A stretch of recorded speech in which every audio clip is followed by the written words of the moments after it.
ये कार्यक्रम रखा है। तो इस जन्म जयंती के खुशी के मौके पर मैं अपनी तरफ से और सभी की तरफ से बाबा साहब के जन्मदिन की बहुत बहुत बधाई देना चाहता हूँ।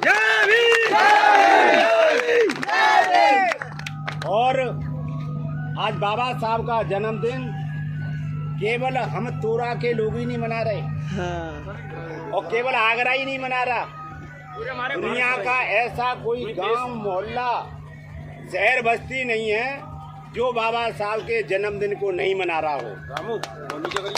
क्योंकि जो व्यक्ति समाज के लिए, देश के लिए, परिवार के लिए करता है उसी को याद किया जाता है। जैसे कि हम अपने बाबा का नाम नहीं जानते, बहू से पूछो थे बाबा के बाबा का नाम क्या है, कोई नहीं बता पाएगा। परंतु एक सबके बाबा ऐसे हैं जिनका नाम जानते हैं और पूछते हैं बाबा साहब को है कि डॉक्टर भीमराव सही है कि नहीं? सही है। वो बाबा साहब को हम लोग क्यों पूछते हैं, बाबा साहब का जन्मदिन क्यों मनाते हैं? जिस तरह अपने बच्चे का जन्मदिन मनाते हैं, अपनी पत्नी, अपने पति या परिवार का कोई सदस्य का जन्मदिन मनाते हैं, उसके खुशी हर्षोल्लास से मनाते हैं। ये हमारे काम आएगा, ये हमें सहारा देगा, इससे हमें लाभ है, इससे हमें फायदा है, इसलिए मनाते हैं। और ये सारे फायदे, सारा लाभ हमारे उन्नति का रास्ता, हमारे विकास का रास्ता यदि किसी ने दिया है तो परम पूज्य बाबा साहब डॉक्टर।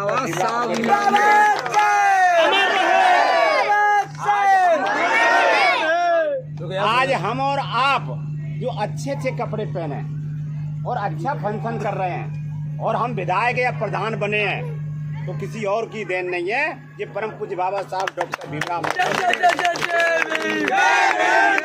साथियों, विद्वान, विश्व के सबसे विद्वान या सबसे बड़ा कोई आदमी होता है तो वो कौन होता है? जैसे गांव में कहावत है, क्योंकि शादी संबंध के नौता लिखे जाते, पहले नौता लिखे जाते और गांव के बस्ती के बैठाते हैं तो पता करो कौन सा मोड़ा पढ़ो लिखो वो नौता लिखवाओ, ऐसा ही करते सर।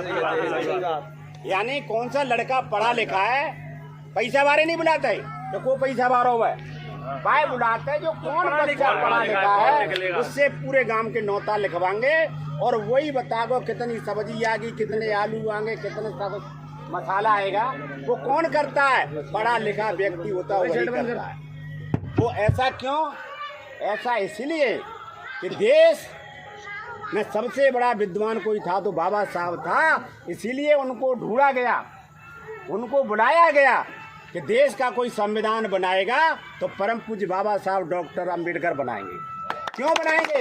हम सबसे पढ़े लिखे थे, सबसे ज़्यादा विद्वान थे, सबसे ज़्यादा योग्य थे, विदेश और लंदन से पढ़ करके आए थे, इसलिए ऐसे परम पूज्य बाबा साहब को हम सत सत नमन करते हैं, उनको प्रणाम करते हैं। क्योंकि साथियों, बाबा साहब को कोई मामूली हस्ती नहीं थी। आप और हम सोचे केवल हमारी बाबा साहब है, ये गलत फहमी है, और जो लोग नहीं समझते हैं उनको भी समझना चाहिए। ये बाबा साहब किसी एक जाति के नहीं थे, एक धर्म के नहीं थे, पूरे भारतवर्ष की धरोहर है, पूरे भारतवर्ष के नेता थे, पूरे भारतवर्ष के विद्वान थे, जिन्होंने पूरे भारतवर्ष का संविधान बनाया। ऐसे ये सुनो, ऐसे भारतवर्ष का संविधान निर्माता बाबा साहब डॉक्टर भीमराव अम्बेडकर की जयंती। सम्मानित साथियों, जब बाबा साहब ने भारत की संविधान की रचना की और संविधान की, सुनो भैया, उस भारत की संविधान की उस समय अंग्रेजों का शासन काल था, उससे पहले, और हमारे देश में कानून और संविधान अंग्रेजों का चलता था। जब अंग्रेज यहाँ से चले गए तो उन्हें संविधान बनाने का मौका मिला और 2 वर्ष 11 माह 18 दिन का समय लगा और वो संविधान हमारा 26 जनवरी 1950 को लागू हुआ, जिसको हम 26 जनवरी कहते हैं, गणतंत्र दिवस। और वही कारण है तब से लेकर अब तक हम बाबा साहब की जयंती मनाते हैं, इसलिए मनाते हैं। और साथियों, ये जयंती कछु महापुरुष ऐसे होते हैं जो सरकारी मनाते हैं, और कछु महापुरुष होते हैं तो चंद लोग मनाते हैं। केवल बाबा साहब ये ऐसे हैं जिनको सरकारें भी मनाती हैं और देश भी मनाता है और खेत खलियान में भी मनाया जाता है, हर समाज में मनाया जाता है। ऐसे परम पूज्य बाबा साहब सबके थे और सबके हैं और सबके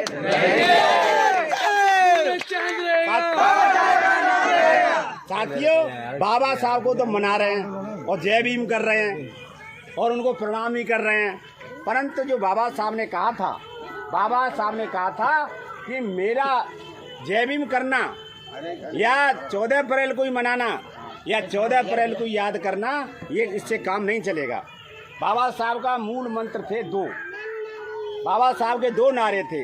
एक तरक्की का नारा दिया उन्होंने, एक तरक्की का नारा दिया। तरक्की का नारा कौन सा दिया? तरक्की का, जो समाज की तरक्की करे, परिवार की तरक्की हो, गांव की तरक्की हो, हमारे मोहल्ले की तरक्की हो। बाबा साहब ने कहा था कि सबसे पहला नारा था शिक्षित बनो।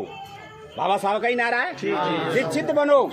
और जब तक हम शिक्षित नहीं बनेंगे तो कोई नहीं पूछेगा, और शिक्षित बन जाएंगे तो आपको हर व्यक्ति पूछेगा। आपने देखा होगा, पढ़े लिखा व्यक्ति कोई नौकरी से लग जाए, गरीब से गरीब को लग जाए, बहू की वैल्यू है जाते हैं। और कोई बड़े पैसे वाला हो और वो पढ़ा लिखा नहीं है तो बहू की वैल्यू नहीं होगी। तो पढ़ाई की वैल्यू है, लिखाई की वैल्यू है, शिक्षा की वैल्यू है। इसीलिए बाबा साहब ने कहा था कि शिक्षित बनो, फिर उसके बाद संगठित रहो, उसके बाद संघर्ष करो। ये बाबा साहब का नारा था, शिक्षित बनो, संगठित रहो और संघर्ष करो। ये बाबा साहब का नारा था। एक बाबा साहब ने और कहा था, यदि हमारी तरक्की में जो बाधा आती है, हमारी तरक्की का जो रोड़ा लगता है, उन्होंने बाबा साहब ने एक बात और कही थी कि जुआ, शराब और सट्टा ये तरक्की को रोकेंगे, विकास को रोकेंगे, परिवार को खत्म करेंगे, भाई बंदी में लड़ाई करेंगे, पति पत्नी में झगड़ा होगा। कब होता है? जब होता है जब घर में कोई परेशानी होती है। इसलिए बाबा साहब ने कहा यदि कोई तरक्की को रोकता है, विकास को रोकता है, तो बुराई है जुआ, शराब और सट्टा, और ये है बर्बादी के तीनों अड्डा। तीनों अड्डे हैं। जिससे शिक्षित बनो, संगठित बनो, संघर्ष करो। ये तीन मूल मंत्र तरक्की के रास्ता करते हैं, उन्नति के रास्ते पे ले जाते हैं। और जो तीन बातें वो हमारे समाज को कमजोर दिशा में ले जाते हैं, परिवार को गड्ढे में ले जाते हैं, भाई बंधुओं को गड्ढे में ले जाते हैं। इसलिए मेरे नौजवान साथियों से कहना है, क्योंकि यहाँ नौजवान साथी भाई तो कटे गई, कटे गई, सबकी कटे गई, परंतु जो नई पीढ़ी आ रही है, जो नए बच्चे हैं, उनको सोचना होगा, उनको ज्ञान, बाबा साहब की बात माननी होगी। हाँ, बाबा साहब बहुत अच्छी बात है, बड़ी खुशी की बात है कि आप लोग यहाँ पर कितनी बड़ी उत्साह के साथ बाबा साहब की जयंती मना रहे हैं। ऐसे विद्वान की बना रहे हैं जो विद्वान पूरे देश को चलाया था। तो हम भी इनसे कुछ न कुछ ज़्यादा नहीं तो थोड़ी बहुत बात मान लेंगे, रोज बात मान लेंगे। तो इसलिए मेरा निवेदन है, करबद्ध प्रार्थना है, माता बहना बैठी हैं, खड़ी हैं, सब अपने बच्चों को पढ़ाओ लिखाओ, पहला काम है ये। और बुराइयां जो समाज में दी हैं, जो बाबा साहब ने बुराई दी है, बुराई खत्म करने की कही है, उस बात को भी बात मानो। जय भीम, जय भारत, नमस्कार। कालीचरण जिंदाबाद जिंदाबाद। अच्छा भाई साहब, जय भीम। आज सवेरे से ही में लगे था।